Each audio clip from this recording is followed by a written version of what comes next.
പുറപ്പാട് അധ്യായം 33.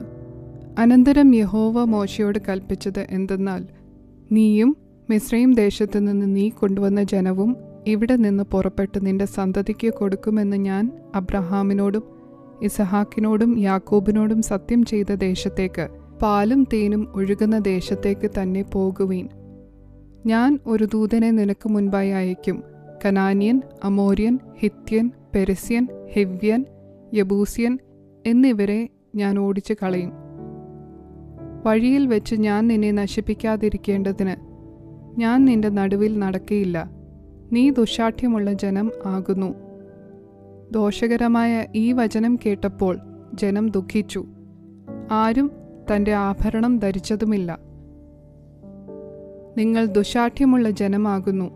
ഞാൻ ഒരു നിമിഷനേരം നിന്റെ നടുവിൽ നടന്നാൽ നിന്നെ സംഹരിച്ചു കളയും.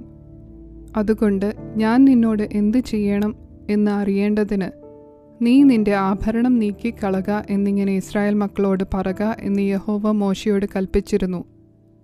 അങ്ങനെ ഹോരേബ് പർവ്വതത്തിങ്കൽ തുടങ്ങി ഇസ്രായേൽ മക്കൾ ആഭരണം ധരിച്ചില്ല. മോശ കൂടാരമെടുത്ത് പാളയത്തിന് പുറത്ത് പാളയത്തിൽ നിന്ന് ദൂരത്ത് അടിച്ചു. അതിന് സമാഗമന കൂടാരം എന്ന് പേർ ഇട്ടു. യഹോവയെ അന്വേഷിക്കുന്നവനെല്ലാം പുറപ്പെട്ട് പാളയത്തിന് പുറത്തുള്ള സമാഗമന കൂടാരത്തിലേക്ക് ചെന്നു. മോശ കൂടാരത്തിലേക്ക് പോകുമ്പോൾ ജനമൊക്കെയും എഴുന്നേറ്റ് ഓരോരുത്തൻ താന്താൻ്റെ കൂടാരവാതിൽക്കൽ നിന്ന് മോശ കൂടാരത്തിനകത്ത് കടക്കുവോളം അവനെ നോക്കിക്കൊണ്ടിരുന്നു. മോശ കൂടാരത്തിൽ കടക്കുമ്പോൾ മേഘസ്തംഭം ഇറങ്ങി കൂടാരവാതിൽക്കൽ നിൽക്കുകയും യഹോവ മോശയോട് സംസാരിക്കുകയും ചെയ്തു. ജനം എല്ലാം കൂടാരവാതിൽക്കൽ മേഘസ്തംഭം നിൽക്കുന്നത് കണ്ടു. ജനം എല്ലാം എഴുന്നേറ്റ് ഓരോരുത്തൻ താന്താൻ്റെ കൂടാരവാതിൽക്കൽ നമസ്കരിച്ചു. ഒരുത്തൻ തൻ്റെ സ്നേഹിതനോട് സംസാരിക്കുന്നത് പോലെ യഹോവ മോശയോട് അഭിമുഖമായി സംസാരിച്ചു. പിന്നെ അവൻ പാളയത്തിലേക്ക് മടങ്ങി വന്നു. അവൻ്റെ ശുശ്രൂഷക്കാരനായ നൂൻ്റെ പുത്രനായ യോശുവ എന്ന ബാല്യക്കാരനോ കൂടാരത്തെ വിട്ടു പിരിയാതിരുന്നു.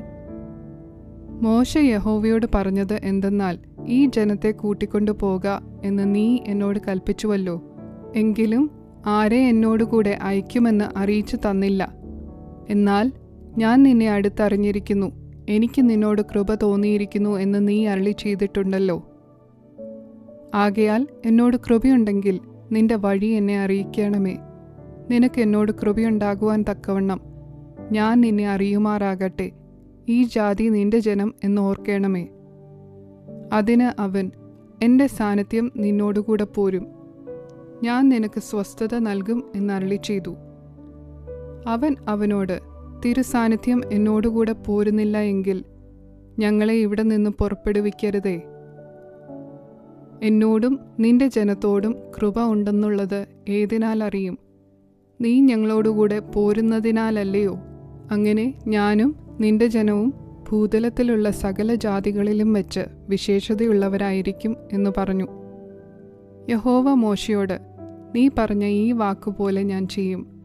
എനിക്ക് നിന്നോട് കൃപ തോന്നിയിരിക്കുന്നു, ഞാൻ നിന്നെ അടുത്തറിഞ്ഞുമിരിക്കുന്നു എന്ന് അരുളി ചെയ്തു.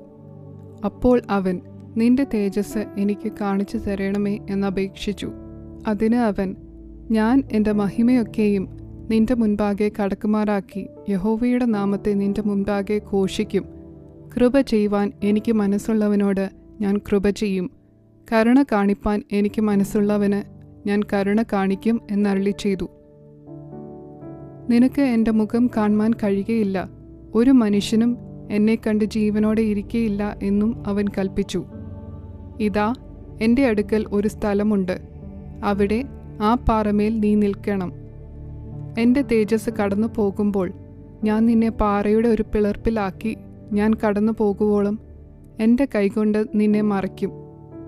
പിന്നെ എൻ്റെ കൈ നീക്കും, നീ എൻ്റെ പിൻഭാഗം കാണും, എൻ്റെ മുഖമോ കാണാവതല്ല എന്നും യഹോവ അരുളി ചെയ്തു.